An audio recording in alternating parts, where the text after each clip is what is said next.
México tiene miles de historias que se han entrelazado y dan como resultado el país que es, desde los pueblos originarios pasando por las guerras, divisiones, pérdidas de territorios, los acentos de cada región, sus comidas y tradiciones le dan una riqueza sin igual. La Constitución de México dice que es un país pluricultural, sustentado originalmente en sus pueblos, único e indivisible. Sin embargo, hubo una época que no había ni el país llamado México y tampoco una constitución. Y para llegar a definirse fueron muchos años de confusión, caos. Con la llegada de los españoles tuvimos un virreinato por varios siglos y se llamó la época colonial.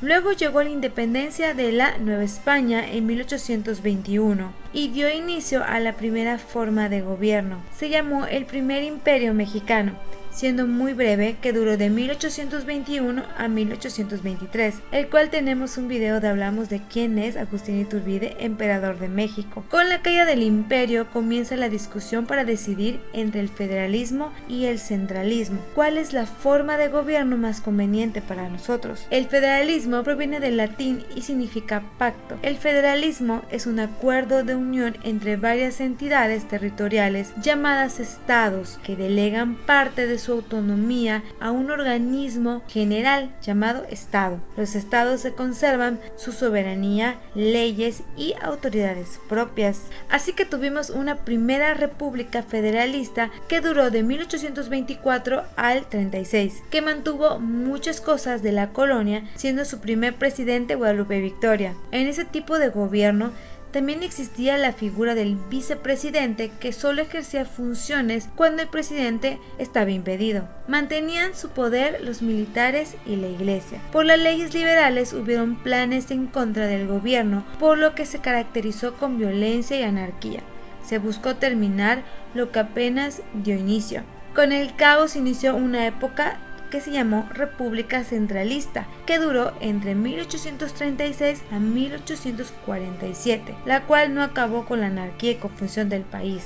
El centralismo se define como un sistema que concentra todo el poder y funciones político-administrativas a un solo órgano central, el Estado como autoridad suprema. Las 7 leyes que sustituyeron la Constitución de 1824 creó un supremo poder conservador, el cual podía declarar la incapacidad física o moral de cualquiera de los 3 poderes de la República, o sea, ejecutivo, legislativo y judicial. Tanto afectó este tipo de gobierno que se desconoció el sistema centralista, que motivó a Texas y a otras regiones como Yucatán a declarar su independencia. Además de intentos de intervenciones extranjeras, fue una época bastante complicada para este país. Ante el caos comienza una segunda república federalista que dio inicio en el 47 hasta 1867, cuando el presidente interino José Mariano Salas expidió el decreto que restauraba la Constitución del 24. Sin embargo, México estuvo lejos de la paz. La República atravesó nuevamente un lapso caótico, marcado por una grave inestabilidad política que provocó varios conflictos internos como la Guerra de Reforma. Tanto Estados Unidos como Francia buscaron intervenir y como consecuencia a esta segunda intervención francesa se estableció el Segundo Imperio Mexicano, encabezado por el ilustre Maximiliano de Habsburgo.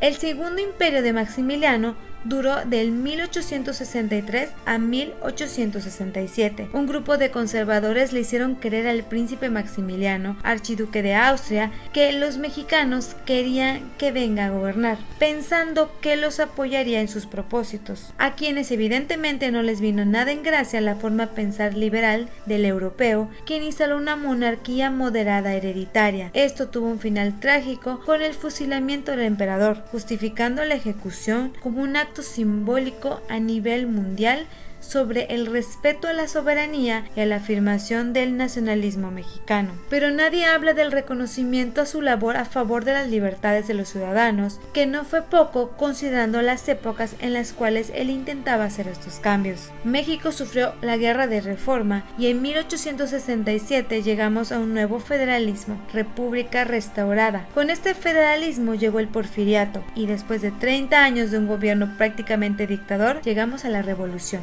años de guerra y búsqueda de poder de unos cuantos, la revolución trajo consigo una nueva constitución, que es del año 1917, y las libertades que tienen ellas, ratificando el federalismo y teniendo 31 estados soberanos y autónomos con su propia constitución interna y un distrito federal en esa época, hoy conocida como la CDMX, plasmando en el artículo 49 la división de los poderes, a los cuales les llamamos poderes de la Unión. El primero es el Ejecutivo, liderado por un presidente electo por mayoría de voto por la población, el cual tiene secretarías que gestionan para poder gobernar, como por ejemplo la Secretaría de Gobernación, la de Economía, la de Marina y también instituciones como la Fiscalía General de la República. El segundo poder es el legislativo, el cual es el Congreso de la Unión, formado por senadores y diputados electos democráticamente, algunos con votos directos y otros indirectos llamados plurinominales.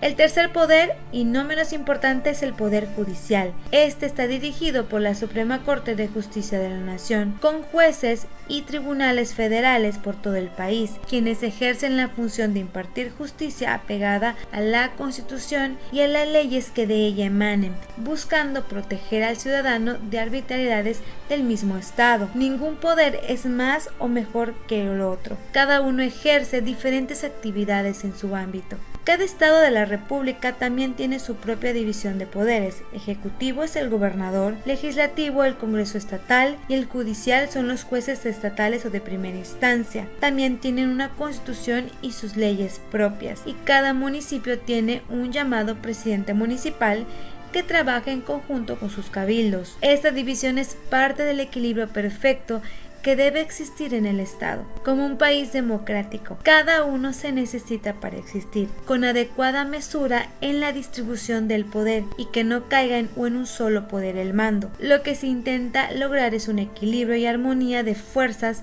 mediante una serie de pesos y contrapesos. La mención breve de las variadas formas de gobierno que ha tenido México a lo largo de los años es la consecuencia de que unos cuantos quisieron el poder solo para ellos. Solo un poco más de un siglo se ha mantenido la forma de gobierno, la división de una forma casi tranquila. Aunque se ha hablado de un presidencialismo en México, siempre se ha hablado que la persona que se sienta en la silla presidencial, que es el titular del Ejecutivo, era el director de la orquesta llamada México, y decía qué se debe hacer, a dónde va a destinar el dinero de los contribuyentes, qué ley se debe votar o a quién se debe enjuiciar, alejándonos de un país democrático. La única limitante que han tenido los presidentes es la prohibición de la reelección, que impide que se quedaran en la silla presidencial por más tiempo, por lo que ese apartado de la Constitución nos libró de otro dictador. A pesar de que todos saben su trabajo, el dejar que cada uno ejerza sus facultades con sus obligaciones y libertades parece algo alejado de la realidad.